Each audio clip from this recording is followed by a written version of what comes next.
folks, welcome back to another episode of Live in Motherfucking 5.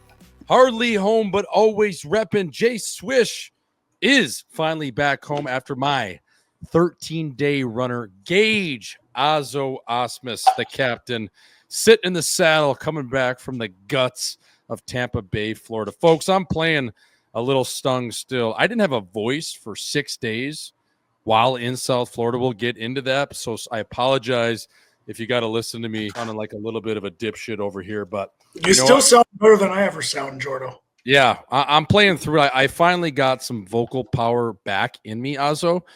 We're always brought to you by Butter Golf and Mini Movers. Mini Movers, the official moving company over here at Live in 5.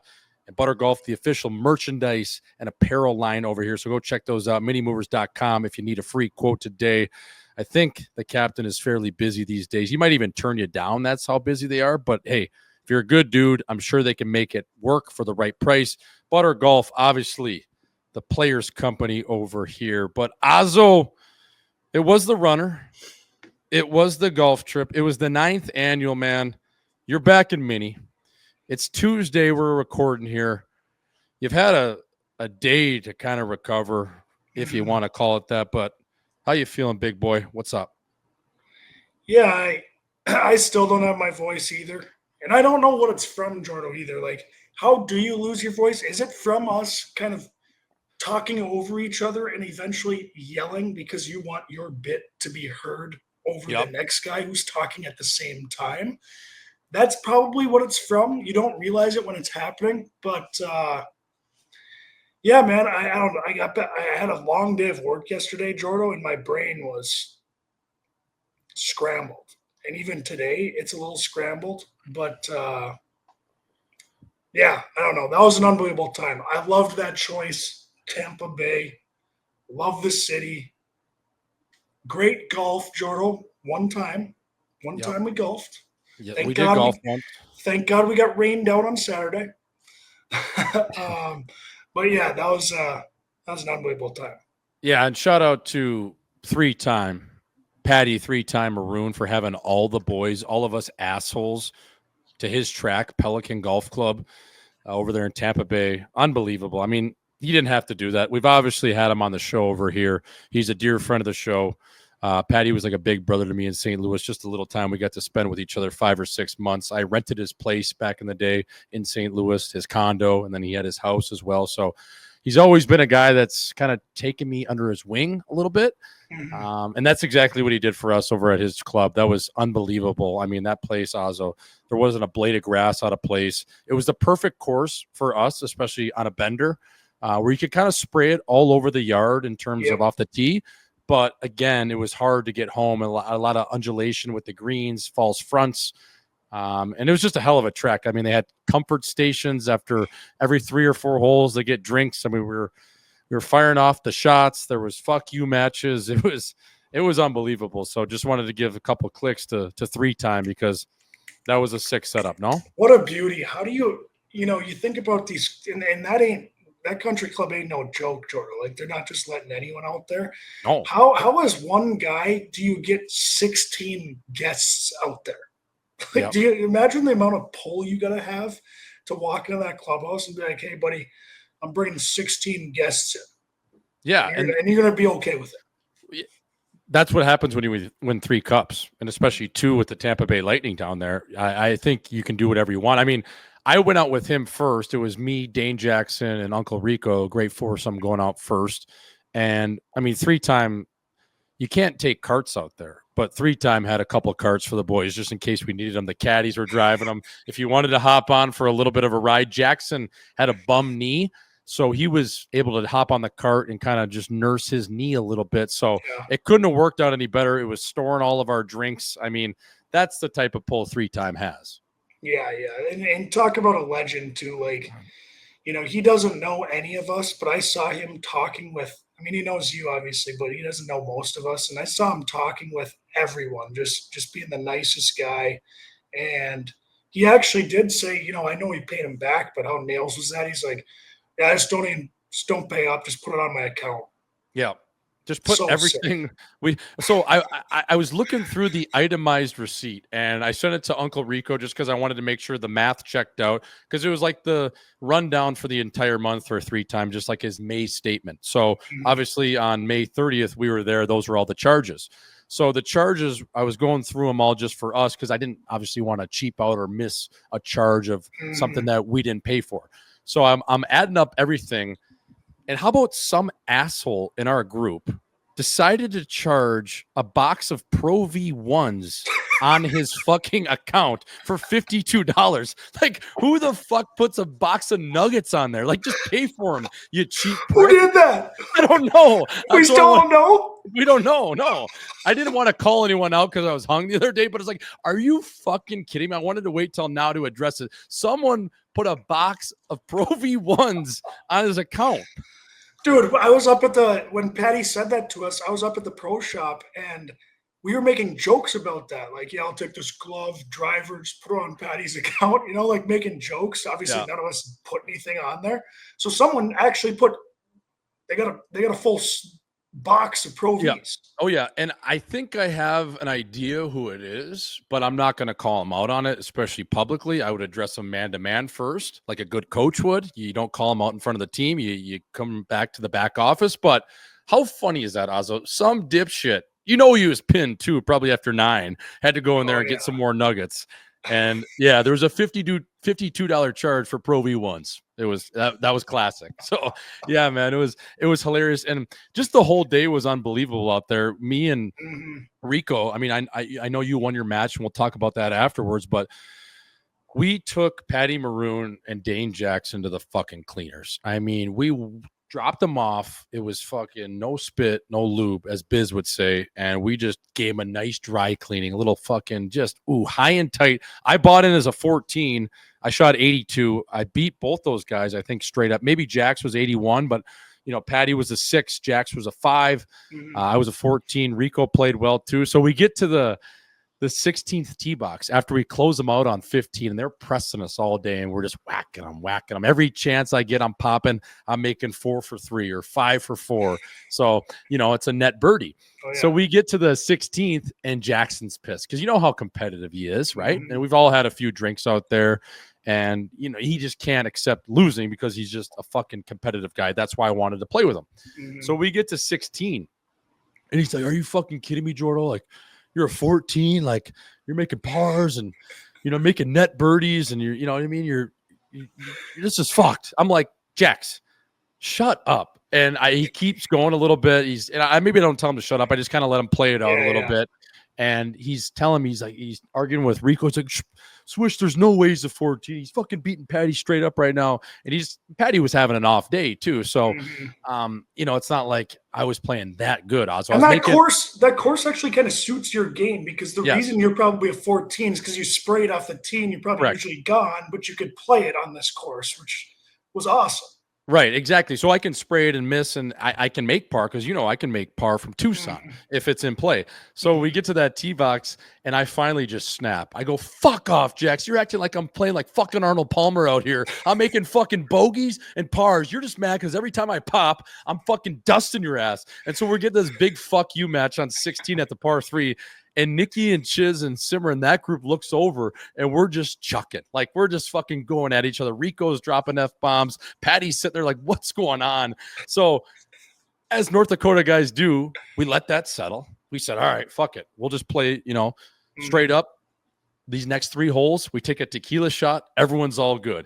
So it was so funny, though, because these guys look back and like, holy fuck, like, what's going on? These guys are crazy. But that's why I love Jax, because he has that fucking competitive spirit. And it takes a lot for me to Ozzo to get to that point. But I had enough. I'm like, dude, just because we're beating you doesn't mean I'm a good golfer. I'm a competitor. I show up. I'm going to play good, for my handicap. So we had a hell of a day out there. You ended up taking Dewey and who was it? Gordy to the kitchen sink, didn't you? Yeah, I took him to the woodshed out there, which I was happy with. Thankfully, I didn't. Me and Dewey got in late on Thursday night, so I was feeling pretty good Friday morning at the round. So I had no excuses out there. I felt great. I don't know if it was cheating. These guys weren't really asking the caddy for the line when we were putting, and I was getting the line from our caddy, and I was sinking putts left and right. It's like, it's unbelievable. But yeah, we had a little bit of that going on too, Jordan, because Zeno bought in at an 8. Yep. And Zeno, I think when we were in college, I mean, he was like a 2. So pretty good golfer. I guess maybe his game slid since he's been a father playing overseas now. So he's not playing as much. But Gordy was so pissed at Zeno because Gordy bought it at a 4. I think Gordy shot at 87 or something, and Zeno shot at 81. Right. So that there was a little bit of that going on. Our caddies were also funny too, dude. Like mine and Zeno's caddy. Zeno was pissed at him because he'd tell him to hit the ball somewhere and it'd like be lost after. And Gordy and Dewey's caddy didn't say a word to us the whole round. He'd just run past the tee box. He'd hand them their club, and he'd just run. And he wouldn't talk to us the whole round. It was so funny. By the end of it, we're all chirping him like, "What the fuck's this guy's deal? Like, does he just hate us, or like, what's he doing? He doesn't want to talk to us. He doesn't want to tip." Yeah, so he's basically being like a 4 caddy, like he was where versus an actual caddy. I don't know if you could tell, Ozzo, like. Me and Nikki had been on the road for, I mean, in total, it was 13 days. By the time the guys showed up on Wednesday, it was day 10. And then you guys got in late Thursday. So really, before you got there, I mean, we had 2 golf trip-like days before you got there. I don't know if you could tell if I was playing hurt or not. First of all, I had no voice, which sucks because you can't tell stories. As a guy that likes to hold court to you, similar to you, I couldn't get in on the bits. I couldn't talk. That was the most rattling thing for me. But I swear to God, I think I had strep throat. I actually got a prescription for an antibiotic on Thursday. Every time I drank, man, it felt like I had knives in my throat. It was the worst my throat's ever felt. I had an ear infection. I mean, I was in this soup. I don't know if you could tell, but I was playing hurt the whole time. And I was probably playing at about, 55%. I was able to gut through. I was proud of that, just showing my playoff-like performance. But in terms of a golf trip, I don't think I can ever do a baseball trip into a golf trip again because, man, by the time I got to that golf trip, like my body was just shutting down. And then I got sick and it was just like, holy fuck, man. Like the last day there on Saturday where we were out in St. Pete's, actually at that sick bar, Welcome to the Farm. And then we had 6 a.m. flights. I was grinding, bro. Like every time I was trying to swallow something on that Saturday, my throat was closing. It was fucking nuts. Like I think I was playing about 30% on Saturday and I couldn't even talk either. So that I'm just sitting there like a pigeon. I hate that feeling where you can't talk. It's the worst. So yeah, man, I was proud of my performance, but man, I thought you had a great performance. I mean, you're still a top line, first, second liner out there. Yep. But I could tell you were hurting. And the reason you could tell too is because you're a guy that really doesn't lose his voice often. Yep. Whereas a guy like me and Dusky, it's every trip. So, the guy, his voice goes down when it typically doesn't. That's when you know he's in the hurt locker a little bit, Yeah. Because you're not like one of the yellers. Like me and Dusky are yelling out there. I think that's why it goes away. But it does make it so much harder to, hop in on those bits because you feel like you got to scream. Yeah, you're sitting like at the beach on Saturday in that circle. Like that's my prime time to tell a story, or sitting at that dinner, or even in the kitchen. It's just, man, I was playing hurt. And even like, some of those late nights when we were playing beer pong or just hanging out, like I just had to shut it down because it's like, if I don't go to bed now, where, previous years in Nashville, I'm not saying I'm a Bobby Big Wheel, but I'm usually one of the last guys standing just in the kitchen hanging out. Like I don't drop. And this year I was like, fuck, I gotta shut it down because I got nothing. Like my body's kind of failing me right now. So, but that I think it was just due to the fact that I was on the runner and there's just some things that was one hell of a runner in Florida too in May. It's not even like you're in Florida in the winter. Like you're putting in some hot days in Florida. Yeah. And that's an Ironman shift right there. Yeah, I mean, you go to Magic City, you're at different places, you're contracting all these different viruses of butt cheeks and. So should we go back to your? I kind of want to hear about the golf trip. The baseball trip. Yeah. On here, how was it? Because I think that's the last time we spoke was kind of talking about the baseball trip leading up to it. How are the hot dogs? The hot dogs weren't perfect. I mean, let's call a spade a spade. The trip was more so based off of just being in Florida and nice weather, even though it is June or late May.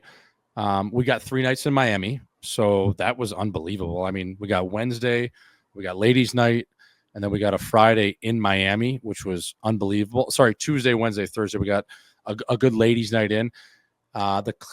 You know what? The dogs at that park, at the Marlins Park, weren't perfect. That Marlins Park is let's be honest, it's dog shit. Like there's probably 5,000 people there. Probably 4,500 were Cubs fans. So if they weren't playing the Cubs on that matinee on a Wednesday, I don't think there'd be anybody there. And it's actually hilarious that they're going to play an outdoor hockey game there. They have a retractable roof. Florida's going to play New York next year in the Winter Classic, which makes no sense to me just based on that stadium isn't even nice. It was built in 2012, Ozzo, but it's not a nice park. Like it's not something you're like, wow, this is something that's cool or it's new. It just felt like I was walking into a Costco. Like there was just very generic. It was bland. It was gross. So check that off the box. That's probably, on my short list. I've been at 28 now or 29. That's at the bottom. And then we go to Tampa Bay, which they're now playing obviously at the Yankees spring training facility, which is a nice park. But again, it's a spring training facility. The roof at Tropicana had blown off in the hurricane. So we were over there at the spring training facility. We're only in Tampa for a night. And then we got to Atlanta. And Atlanta not only is the home of Magic City, but Jake Schmaltz's best friend growing up, Drake Baldwin, is the catcher for the Atlanta Braves. Yeah. So we got to see Drake. We got to see Baldy. He played really well on Saturday. He went 3 for 4. So he got to play. That's sick. Yeah, he went 3 for 4 on Saturday, and then he came out for dinner with us on Saturday night. And the next day, he had a little bit of an off day, but we got to see him. We went to a sick place called Johnny's Hideaway. I took him there. Actually, a super fan reached out and told me about Johnny's Hideaway, and it was like this old school disco vibe, Ozzy, where it's like Earth, Wind, and Fire, Casey and the Sunshine Band, Vanilla Ice. That was kind of the music they were playing. They had a disco ball. It was low lit, leather seats. Round tables, like a supper club vibe that turns into a dance club. It was unbelievable. So we sat there and then went to Magic City, obviously. But Ozzo, we're running out of baseball fields to hit. And we're thinking this just might be a strip club trip now here soon. The older guys don't go, but we hit 11 in Miami for a touch. And then we hit Magic City in Atlanta. And I don't know. We're running out of places to hit for ballpark. Good. I think we got Kansas City left, Houston, and Texas. But after that, Is that all you got left? Yeah. Houston, Kansas City, and Texas? Yep. That's all we got. That seems like a pretty good trip, though. Yeah, and I think the best dog, I wouldn't say at any of the parks the dogs were good, but there was a couple stops through Gator Alley from Miami. We loaded up the Bone Rattler to Tampa, and there was a couple spots like in Fort Myers or south of that were some decent dogs that we just kind of had pinned off. Mad Dog, I forget where it was, but it was somewhere between Naples and Fort Myers, and then we hit another couple. But yeah, it was a good trip, man. Like I said, it was long. By the time I saw you boys, I was fucking banged up. But the baseball trip is always an iconic trip. And like I said, so we were at Magic City and we're sitting there. It took us like 30 minutes to get a drink. Wonder what it could be. Wonder why they didn't look at us. They didn't want to serve you guys. Yeah. I wonder. So we get into Magic City and it's not a big place at all. It's one stripper pole and one stage. Yeah, it's very small. I thought it was bigger. And off to the far left in the back is one jersey hanging, and that is Lou Magic City Williams. Think about all of the talent, the famous people, the A-listers, the rappers that have come through Magic City. I mean, that's where Future was discovered. And there's one jersey hanging, and it's Lou Williams. So Lou Williams, Ozzo, has his own suite in the back, which is basically a closed-off section, like plexiglass, like you're sitting in a penalty box around a booth in the back, and that is the Lou Williams suite. So Lou Williams has his jersey outside the suite, which is basically a makeshift, again, penalty box, like a scores booth at your local youth hockey arena. So I didn't know if Lou was in there, but someone was in his suite. So that tells you everything you need to know about Sweet Lou and how much he spent at Magic City over the years. So we're in there trying to get a drink, and I'm looking at Jake and Nick, and I can tell, like, fuck, they're like, and it's, been a bucket list place for me for 20 years. Ever since I started listening to rap, I needed to go to Magic City. So I'm like, boys, Baldy's going home. We're going to Magic City. So they were kind enough to come with me. Yeah. And we get in there, and there you could just tell there was just like, they look like they've seen a ghost. So I'm trying to calm them down. Like, just relax. We'll only be here for a bit. Let's get a drink. It sure as shit, it takes us 30 minutes to get a drink. So we finally get a drink, and we're just like sitting just at the bar, but the bar is not big. It's very crowded in there. And if you don't have a table, you're basically just on the pigeon deck. So we're like, all right, well, we got to try the wings, but the kitchen is in a separate spot of the bar, which is like, it's basically like a walk-up food truck kind of thing. Yeah. And the line for that is, if you thought we were having a hard time getting a drink, well, we ain't getting wings. Let's tell you that. It was that long, eh? Like, people were going there for the wings. And there was no line. It was just, you just huddle in there and you just, every man for themselves. So this guy gets wings. And he peels the wings off. It's like in a styrofoam box, the classic. So he gets his wings, and 4 feet from him is a stage. He just sets his wings on the stage, Azo. He starts mucking his wings with one hand, and with the other hand, just starts throwing a stack of ones at the stripper on stage with her coochie out. So he's mucking the wings with his right, and with his left, he's just going like this.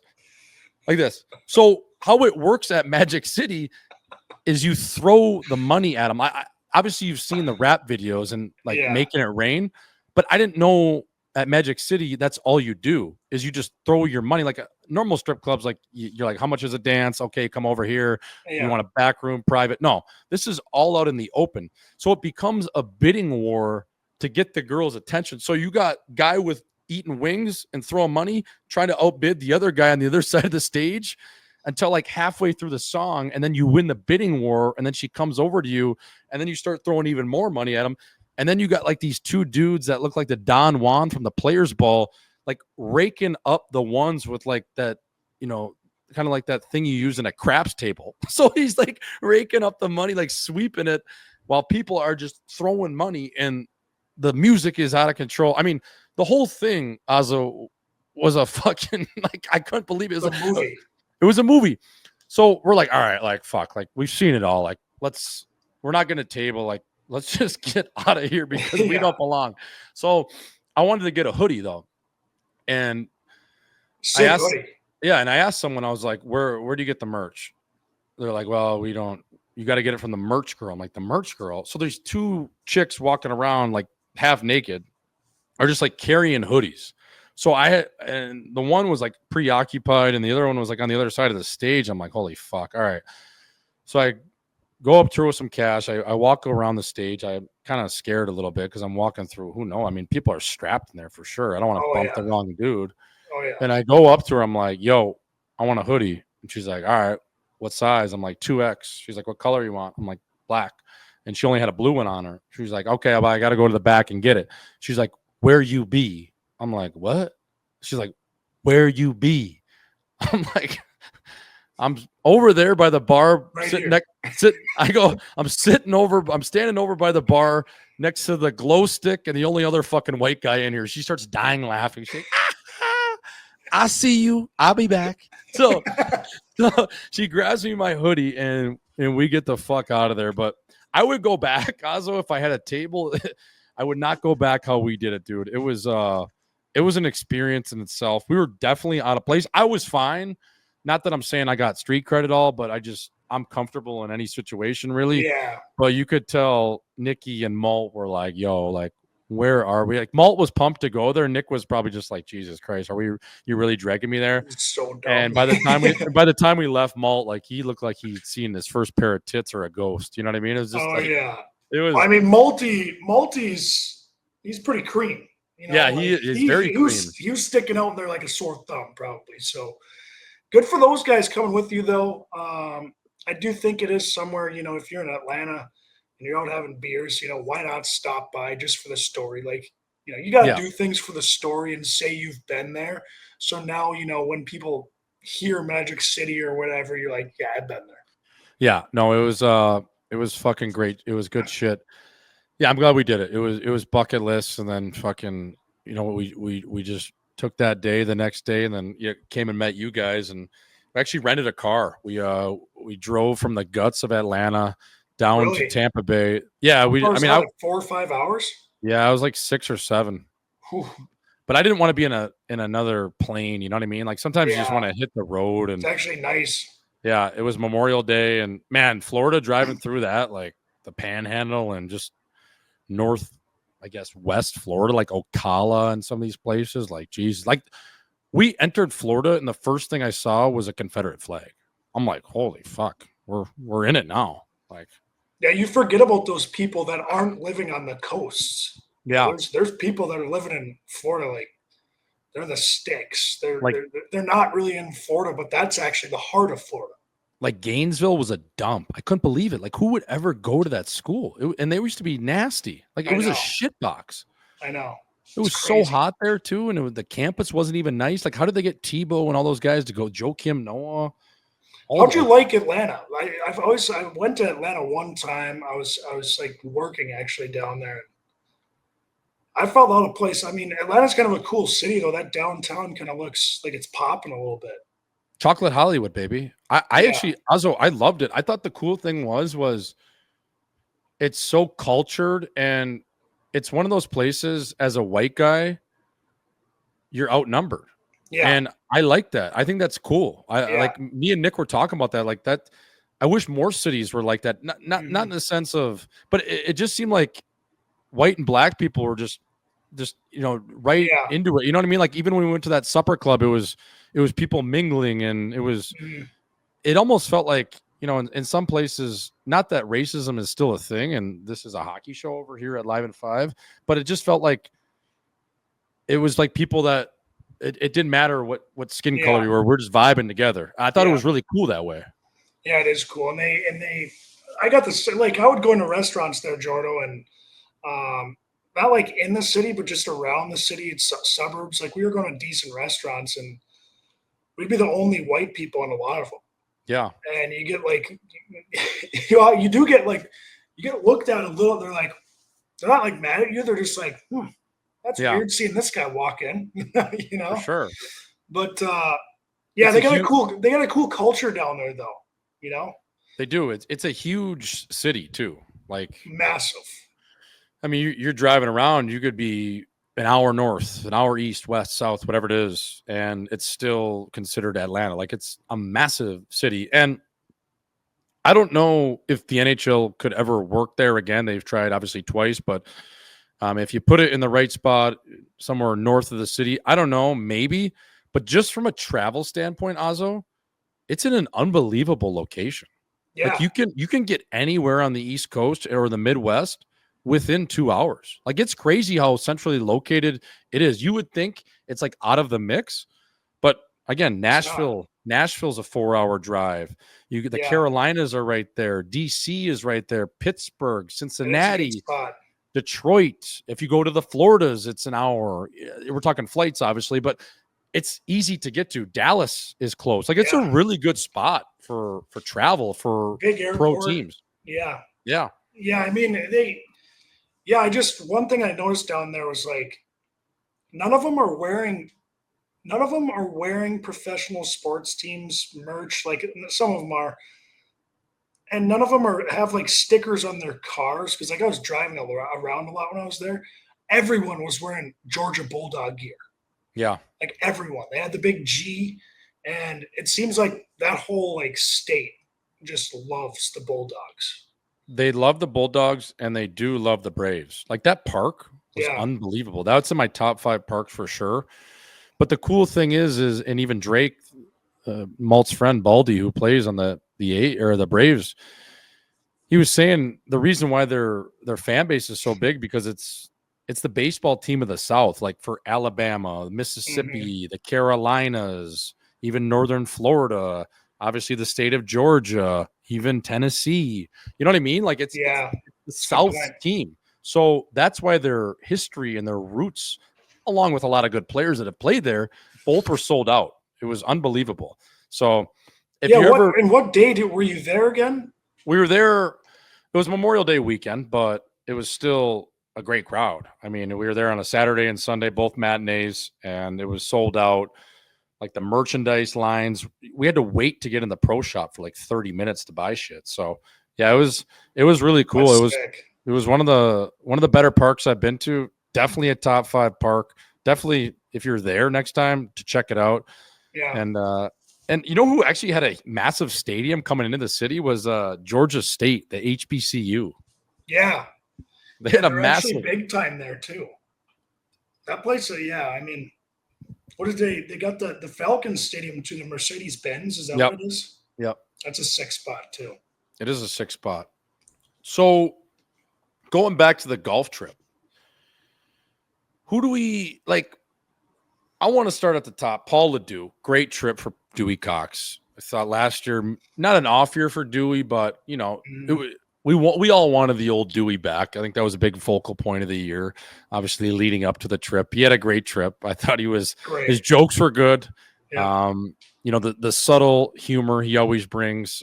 Everything he was saying was hitting. I think he was clocking in at about 90 to 95%. He was. Old Dewey is back. He's getting married this weekend, Ozzo. I don't know how you guys are going to go into that. Well, I'm going into a bender in itself in Edmonton, but the boys are back this weekend for Dewey's wedding. But for a guy getting married a week out, he had a hell of a trip just in terms of his jokes are still there. Shouts to his fiance, soon-to-be wife, too, for allowing him to come. You know, if there was one guy I thought that might have, you know, a decent excuse not to come, it was probably him. Yep. And he still showed up. And you're right, Jordo. He was in better spirits this year than he was last year. He had a much better showing this year. Yeah, he was great. Obviously, his cousin, Larry Johnson. You know what's cool about Larry, too, just for people that don't know him? Like, he was a real quiet dude. And I feel like every year now, he's talking more. Yeah. People, he's always been a funny kid, but it's just like he's talking more in the group. So it's always good to see those boys, the Grand Forks Beauties. One guy that I thought was great came in on a tryout basis. I guess 2 guys, you know, they were a package deal. Dane Jackson, Dave Hackstall. I mean, what great additions to the group. I just think, Ozzo, for them, it's almost got to be almost like a parent moment where they're like, damn, I'm not saying we're the coolest guys in the world, but it's got to be like, damn, we recruited all these fucking beauties. Like, oh, yeah. You know what I mean? Like, that was the part that I think they were able to kind of see where, you know, nothing for our group, because how close we are, is offsides. Like, we will chirp each other about anything. And to the outside, it's probably the most gutless thing you could say. But to us, it's funny. And that's just a testament to how tight we are. And a couple of times I could see their faces like, holy fuck, you guys trip each other about that? Well, yeah, we do. So I just think for them, full circle wise, not only just thanks for them for coming, but it had to be just like a full circle moment of, wow, like, fuck, we did a pretty good job. Yeah, and it was, you know, them coming in, I didn't know if they were going to be with us, you know, the whole day or be hanging out with us, or if they were going to do their own thing. But they were with us the whole time, sitting right with us.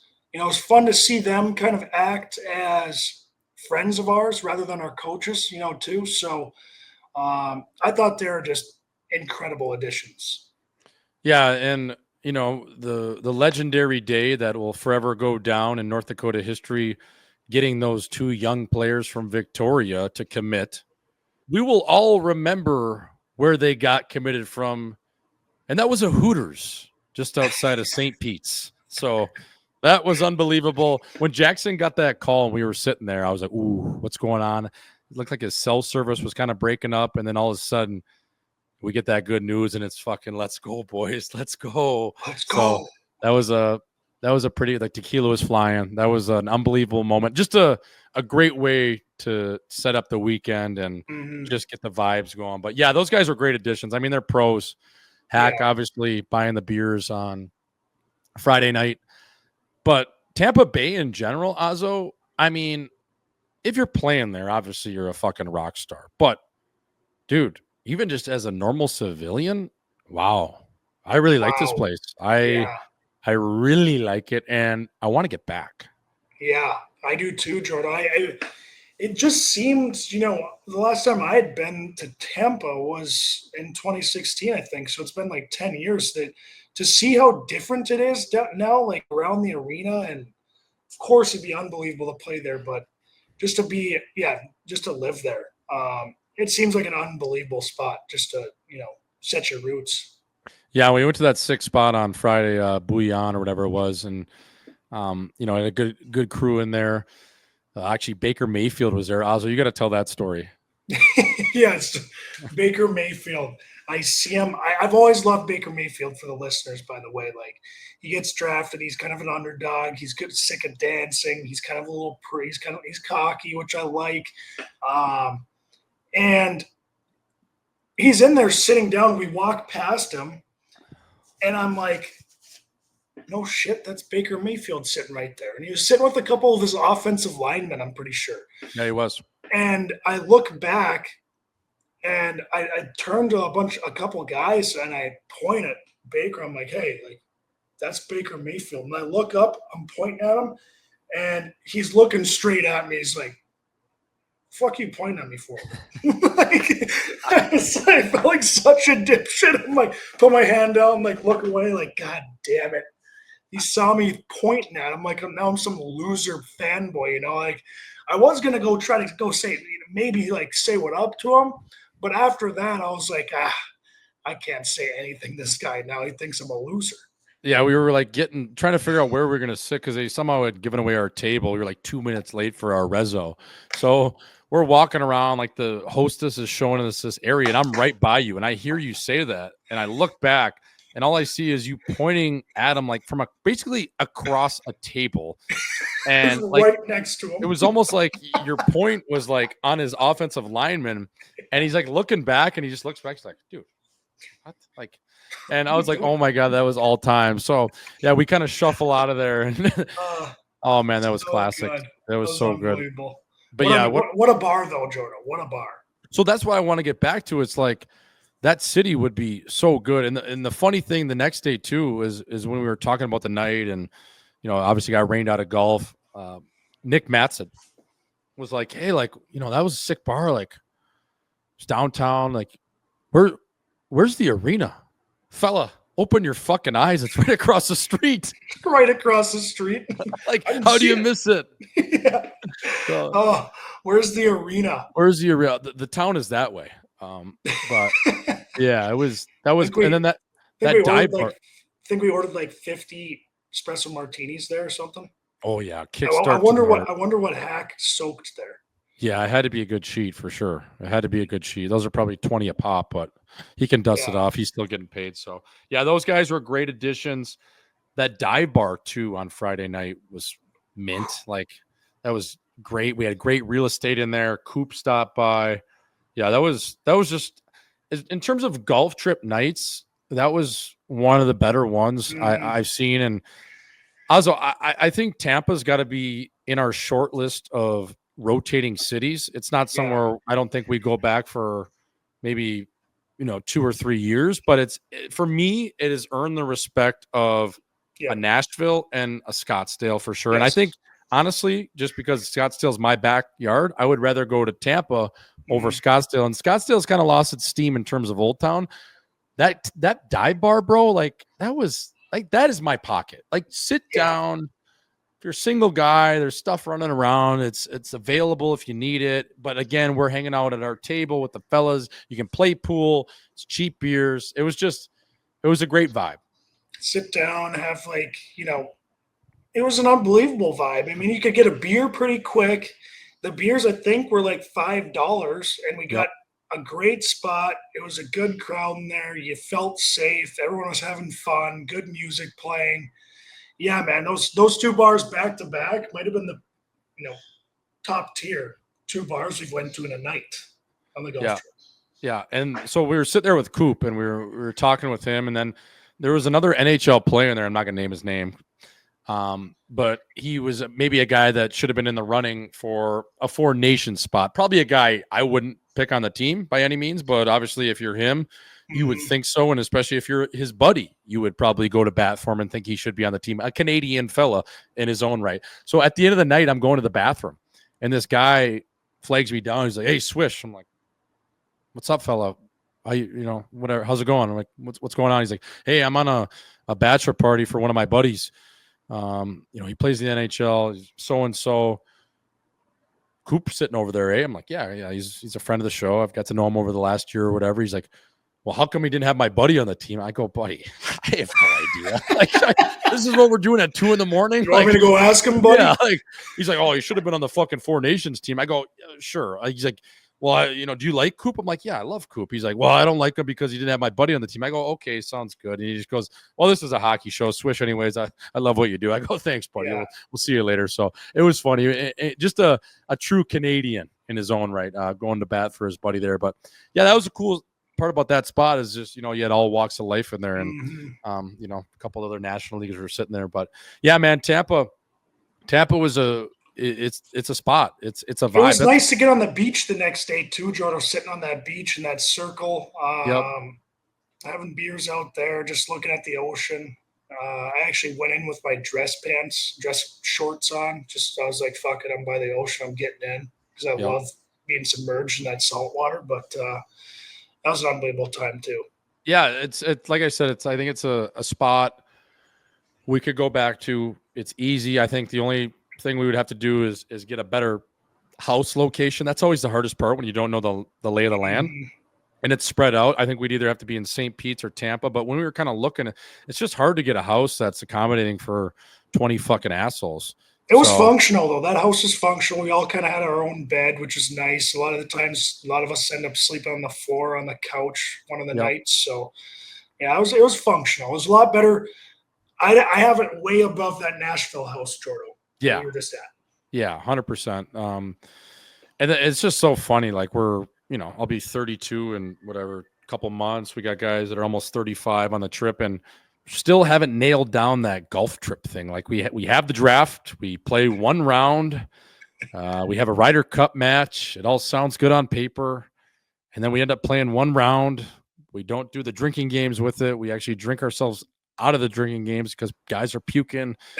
It's just so funny. Like, do you think we'll ever mature to the point? I think the trip has really matured. I really do, just in terms of 100%. Who guys are and what we have in life. Like, we're not fucking, people listening might think we're dipshits. Like, half the time we are, but it's slowed down. With each other. Yeah. It's slowed down though a lot, I think. Like, it has, but it feels like we're still having just as much fun though, which is the good part. And we're still going till 5 a.m. So maybe we're not slowing down. We're still staying up and we're still kind of telling the same stories. But Jordo, every year these stories are just as funny as last year. Some of these college stories, bringing them back up, living the glory days. That's one of my favorite parts when we were laying. Honestly, one of my favorite parts of the trip, Jordo, was that we were laying in the kitchen for like 5 hours Saturday morning. Yeah, that's the best. The hot stove, the hung hot stove is always the best. But yeah, I think I don't know. One of these years we might figure out the golf, but the golf isn't, it's kind of on the back burner to what the trip is. It sounds so tough too at 8 a.m. Yeah. And it's like 90 degrees out and you just, you can't beers until 1:30, whatever it was. It's like, that sounds tough, but yeah, maybe one year we'll figure it out. What I love about this trip too is you don't have to go to those places where you have to get a table. Like I hate that. I don't want to spend 15 grand, 10 grand just for the real estate. Like, we were fine that night that we went out and it was just rocking. It's great. Like, we had great bar real estate. We had great real estate in the back at the dive bar with tables. That's my kind of trip, Ozzo, where you go into Vegas and it's just stupid. Like, yeah, the pool party's sick, but the price tag. We're probably never going back to Vegas as that group, eh? Like, it's just not worth it. Yeah, like I feel like Vegas, unless you're on an NHL team and you got the fine fund at the end of the year. Yeah, it's probably like a 4 to 8 man mission. Where 16, I mean, it just gets outrageous. Like your tab at the end of it's like a CRV. Oh, it's unbelievable. And how funny is it, Jordan? We always find. I don't know if we bully our way into a spot, but like when we walked in that Boulan spot, there was nowhere to sit or stand at the bar. And then all of a sudden, within like 30 minutes, we're taking over the middle of the bar, all of us. Yeah, you just got to bully your way in. You put your elbows up and just put out the vibe that you're not going to move me. And How you're good not. is it for the young kids though too? Like everyone in that bar, Jordan, was dressed to the nines. We all walk in with t-shirts on and jeans and shit and hats. Yep. And I think everyone's like, these guys are cool. Like these Yep. guys dressed up, their hair slicked back, like they can kick rocks. These guys wearing t-shirts, they're sick. These guys party, and Yeah. they've done it. They've done it a few times, but yeah, man, it was great. The 9th annual obviously missed guys like Dale Saunders, my favorite player, Keaton Thompson. We were even thinking about just kind of carrying a memento around for him. We won't get into that, but we missed Tomer on the trip, and a couple other guys as well. Matt Harder, our trainer and strength trainer, who brings all the electrolytes and the hungover pack, was very missed. He's probably on paper our most valuable player, just in terms of heart attack protection on the trip. Yes. He carries the weight for all the boys and is always looking out for the men. So we missed those guys on the trip. Dan Cristo, obviously, as well. He was able to. Kajula, was that the first guy? We didn't. No, I didn't. The MVP. Yeah, we didn't. We we really were missing some key players, but we played a good game out there. Yeah, we had our middle six. We had a couple top pairing defensemen out there, and we had a good goalie, and a couple really good coaches. So what we lacked in maybe, ability in some areas, we had veteran leadership, and we stuck together. That was the biggest thing. So we came out on top. But yeah, Kajula, Saunders, Tomer, and Harder. Those are some big boys we're missing there, Ozzo. So hopefully those guys can make their way back into the fold there. You, my friend. What are we doing from now until Dewey's wedding? I'm going to Edmonton tomorrow. I can't believe it, but I want to hear from you. Like, when are you getting back on the piss? Yeah, I don't know. I'm in it, Jordo. So I'm supposed to be there at 11 o'clock on Friday. So I'm gonna have to stay off at least until the evening on Friday. And I even I'm debating in my head right now because I got Tomer's the next weekend. And then I got mine in 2 weekends from that. So I was thinking about trying to stay off until Saturday, but then I'm like, God, it's Dewey's wedding. It's going to be a bunch of beauties there Friday night from his family and all his friends that we have together. And I just think it's disrespectful if I take that night off. You're going to have no fucking chance of staying off on Friday when you get there. No. Once you get to that golf round, you're going to be 3 deep before the first tee. You're going to be doing shots. I mean, it just is what it is. So funny what you tell yourself, though, on Tuesday. Oh, yeah. It's similar. You have to. But it does turn around pretty quick, especially when you're a professional. You know how to get yourself there. You're taking care of the body throughout the week. Yep. So I think with some of these off days here, I'll be rested up. It's like playing a college schedule now. You get the week to rest up, and then you got two games on the weekend, Friday, Saturday. So how do you even get a weekend off though? Like in the summer, you almost have to tell people you're sober. Yeah, we were texting when we got back, and we're like, God, I can't believe we got Dewey's wedding this weekend. All I want to do is lay inside, and do nothing. And Dewey texted in yeah, whatever. Don't kid yourself. If my wedding wasn't this weekend and we had nothing to do, we'd all be blacked out at Maynard's on Saturday night anyways. Yeah, that's true. You would be. Yeah, you would be. Yeah, that'll be a good one, fella. I wish I could be there, but I got to go to work. I got to punch the clock. I'll be at yours, though. I committed over the weekend, so I'm going to go 1 for 3 for the Cowboys, which is... That's good at least, though. At least it's going to be the same people, essentially. Yeah. So, and you just saw all of us, so it's you're technically going 2 for 4, which ain't bad. I got to work this cup, you know what I mean? I got to try to, You got it. I got to work, and I got to get going that way. So, but yeah, I'm coming to yours. I don't know if I ordered the walleye or whatever. Just fucking get me whatever. Put me in. I put you down for the prime rib. Yeah, put me down for the prime rib, and next to Dale Saunders, we'll call it good. I got you next to Dale. Good shit. Yeah, is Rico's in it, right? So he'll be at the head table. Yeah, Rico's up at the head table with me. I had to choose. I kind of chose because Rico and John were a couple of my really good buddies when I was living in Grand Forks. Yep. Over those couple of years, once I stopped playing hockey, and so I put those. I mean, Rico's Rico had to be in it at a certain point. I don't think he would have been in it in college, but after college, I mean, he's just worked his way in there. Yeah, for sure. Yeah, he's one of those guys that you could always count on. And if you need a beer pong game on the east side, he'd welcome you with open arms. Yeah, exactly. And yeah, too many of those nights. That's going to be a good shake. It'll be a good time. Yeah, I'm fired up for that one. I don't know. It's on Saturday, right? Mm-hmm. So I'll probably come in Friday. Yeah. I'm honestly Saturday too, or whatever works. Yeah. I'm going to I don't think I can booze, man, in Edmonton. I know I'm saying it like with a straight face, but I'm coming off strep throat for sure, an ear infection for sure. 13 days, I boozed 10 out of 13. Like I don't think I can do it, man. Like I'm kind of scared. I sound like a pussy, but like I shouldn't. I shouldn't feel like a pussy. Is what it's I'm saying. It's probably good that you're scared, though. If you weren't, I'd be like, "Hey, man, do you got a problem?" Yeah, like, like I don't love. I like drinking socially. I don't love just doing it. You know, like just gets to be a lot, man. It does be a lot, Ozzo. What are we thinking for this? Let's get into a little hockey talk. What are we thinking for this cup? Do we think McDusty's going to do it? Do we think Stetch is going to do it? Are we banking on the oil? Man, I really don't like, and I love this Florida team. I would love for them to go back to back, but with Stetch being on the Oilers and just the work that McDavid's put in, I really do want them to get a cup. Like, they deserve one.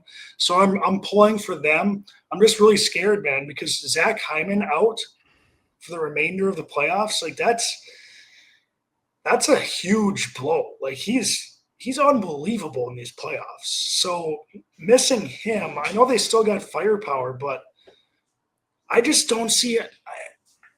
I just don't see how they can beat the Florida Panthers. Like, this Panthers team seems more stacked than they were last year.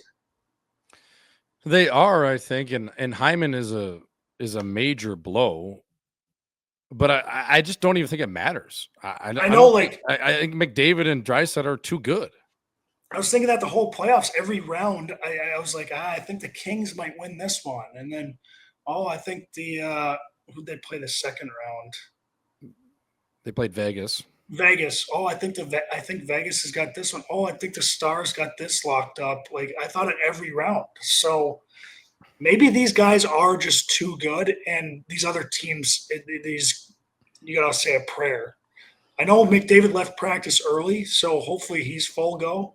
Did you see him buzzing around today, though?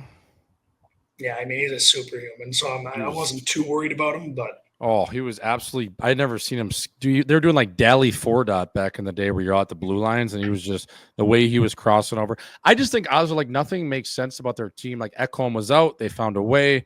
Come back on LA. They weathered that storm. Ekholm is now back. Hyman's out. I feel like Connor Brown can fill that void a little bit if they need him to on the right side. I think, I mean, if these guys put up 3 points a game like they're going to, how do you stop them? The way that they're going to beat them is going to be by their power play and in 7 games. And it's just going to be their will to win is how they're going to get it done. And they're going to have to fight through Florida. They're going to have to fight through the way they play, their toughness, their grittiness, the smack you in the mouth, punch you in the mouth. But I just don't even think it matters when you have those two guys. I think they're literally just going to will themselves. And they did just walk through the Stars too. Like, in the Stars were no joke. I mean, I thought the Stars were going to be they would have needed 7 on that one, and they just walked right through them. It was, I don't know, they've been insane. So they might do that to the Florida Panthers here. I would love to see it, honestly, to see that McDavid raise the cup. But yeah, it's going to be a hell of a series. It's sick that it's back-to-back, Jordo. Yeah, and the reason why I think they do have a chance is they've been there. They know. They have McDavid, who's going to go full autistic mode. And the fact that the Florida Panthers, this is their 3rd straight, right? Like, they've played a lot of hockey. And, they got through Carolina fairly easy. The Leafs took them to 7. They got through Tampa in 5. So they haven't, had too deep of series, but I just think I think it's the Oil's time. I think it's lining up. Florida obviously has played 3 straight finals, Edmonton 2.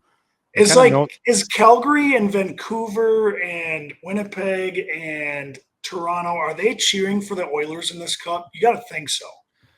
I think the average fan of those teams would be. I think the goofies obviously aren't. But I think the average hockey fan in Canada wants the cup back in Canada. It would just be like the goofies, the super fans that would be like, you know, how those people act, you know, they operate. They're just crazy. They'll be like, oh, fuck that. But no, I think the average Canadian fan would, for sure. And I saw your picks on all the series throughout the playoffs on missing curfew. Like, did you miss one of them? I missed a few in the first round. I took a swing at Montreal and the Capitals just because I thought they would be a little bit of a letdown. I honestly didn't think Washington was that good. I thought maybe the youth of Montreal could go in there and get it done despite being undersized. That didn't happen. I'm trying to think of, and I missed on St. Louis, but they were fucking seconds away from beating Winnipeg.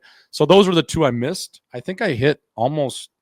I think I saw you hit all the other ones. Yeah, I think I hit all the other ones. So I got Edmonton in 7 in this one. I think it's going to be Edmonton game 1, Florida, Edmonton in game 4, Edmonton game 5, Florida game 6, 3-3 going back to Edmonton in 7 on home turf. Wayne Gretzky and Lord Stanley in the building. How are you? So we'll see. We'll see.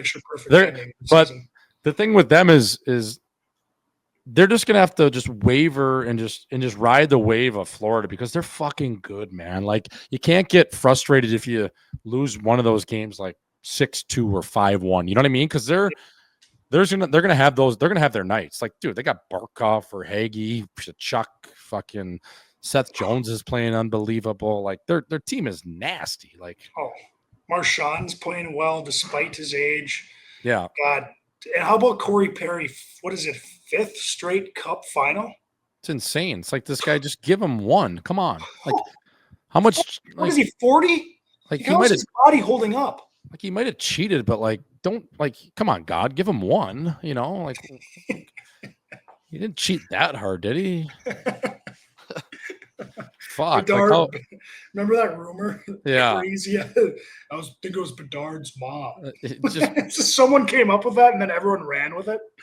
Some asshole sitting on the west side of Chicago at the Barn Hockey Bar just stirring up rumors about Corey Perry tucking a guy's mom on the team. The guy's a rookie. He's played like 20 games in the league. He's got to weather that storm of people thinking his mom got banged. Like, Jesus Christ. Yeah. So yeah, it'll be interesting, Ozzo. It's going to be a good series. And then on the NBA front, I just wanted to quickly ask you, association, OKC, UFC, KFC, who do you got? I got the Pacers. I think just those boys are up to something. Really? Yep. Yeah, I think I do respect the Pacers. I like what they've done. But after watching that, I've watched a few Pacers games against the Knicks. I didn't watch any other before that. They looked good, but after watching this Thunder team just completely destroy the Timberwolves, which the T-Wolves I don't think were that good, but just watching this Thunder team play basketball, I just don't think you can beat them. They play so hard on D. It's just you're not gonna make more shots than they will. How good is SGA? How good is Caruso? How good is Chet is like their 4th option. I know it's crazy. And then Lou Dort just locking it up. I mean, I love a good defensive player in the NBA. And Lou Dort he doesn't give you room to breathe. You need an oxygen mask if he's guarding you out there. My claim to fame, Ozzo, when I used to work out at Exos in AZ here in Scottsdale. So I used to work out at Exos, and they had a hockey group and they had an NBA group. And I was so fucking sick of the hockey guys for whatever reason. It was like during COVID, and we were working out for like 9 months straight. So I said to John Barlow, shout out to JB, he was a trainer at Exos. I said, hey, I'm going to start working out with the NBA guys. Put me in their group. I'm done with these hockey guys. It was like a couple of college kids, and there's a couple of pros, but I was like, you know what? I'm sick of these guys. We've been working out together for 9 months. We don't know when the fucking season's going to start. Yeah. Spice this up and just try something different. So he puts me in the NBA group, and it's Lou Dort, Nico Mannion, if you remember that name. He was a stud that played at Arizona. He was a white boy, actually, from Scottsdale. Never really made it, but plays overseas now. And Marvin Bagley III. And we did a 3-point competition probably like once a week outside on the hoop. And one of those days, I clipped both those guys in a 3-point competition. No Lou way. Dort and Marvin Bagley. Can ask John Barlow. I beat him, and I fucking celebrated for a month straight. I just would be in their ear. Remember when I beat you? So, yeah. But you make a great point. And the best line Shannon Sharp has ever said when his Lakers in 5 little stick was Lou Dort, child support, divorce court, Lakers in 5. He had some good ones. That was an all timer. But I think you're right. I think I want Hallie to win. I don't know why. He's a Milwaukee kid. His stroke is beat, but I love Siakam as well. I just think where the Knicks couldn't play at the Pacers' pace, no pun intended, I think OKC can. And it's going to be a shooting gallery, which does favor OKC. Like, for Indiana to win, they're going to have to play a perfect series. They're going to have to play perfect. And the only reason really I want them to do it, besides Hallie, is just for Reggie Miller. Like, he was never able to get one, you know? I know. And Indy, like, the OKC Thunder fans are loyal to. I mean, you got to give it to them. But those Indiana people, the Hoosiers, they love basketball out there. Like, they would be so fired up to get an NBA Finals. Yeah. No, it's pretty crazy. It's basically like 2 smaller markets. Yeah. In the final. Like, tiny. Silver can't be pumped. No, he was hoping like, holy fuck, we need the Knicks in. And how about the Knicks firing Thibodeau? Like, he just took him to the conference finals. That's what you do. I mean, look at. Is Pete DeBoer on the chopping block? You know, like. Well, Pete DeBoer might. I mean, how do you pull Ottinger in that fucking game? I know you're trying to spark the team. I know what the stats look like, what his record was against the team, but like crazy play, and it backfired. And it backfired too. Like, Ozzo, if you're a coach, you live and die with your best players. Yeah. You don't take them out of a situation, even if you are a best player and you're having a bad first period in an elimination game. And when was the last time, what's his name, played? It's Casey DeSmith. It's not like it's like a 1B. But even if you're having a bad game and you're our best player, dude, if there's 40 minutes in the game, if there's 40 minutes left in the game, you're playing 27. Like, yes. And if you play like shit for the next 27, well, at least I went down with my best fucking player. Well, and that's almost a smart thing to do, because it's like, now it's on the player. Like, what was I supposed to do? He's my best player and he couldn't pull it off. Like, now Pete just kind of looks dumb. It was 2 goals. And it was like a breakaway and a power play.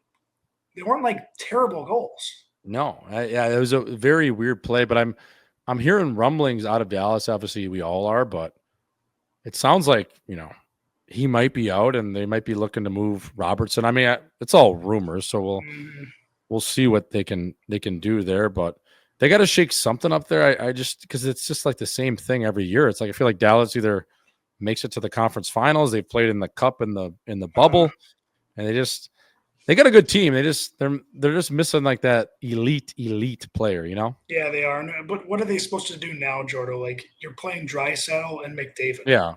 It's like, I'm sorry, guys. Like, you're just playing 2 of the best players to ever lace them up in the history of the game. That's just what they're going to do to you. I'm not sure if there's any moves you can make right now to beat these guys. Well, that's just it. And then you look on the other side, it's like the Leafs. Like, they lose to Florida in 7 games. Like, how do you switch things up in Toronto? I mean, they're right there. They're right there. And if they just get a little more from their top guys, just even internally, they beat them. I know.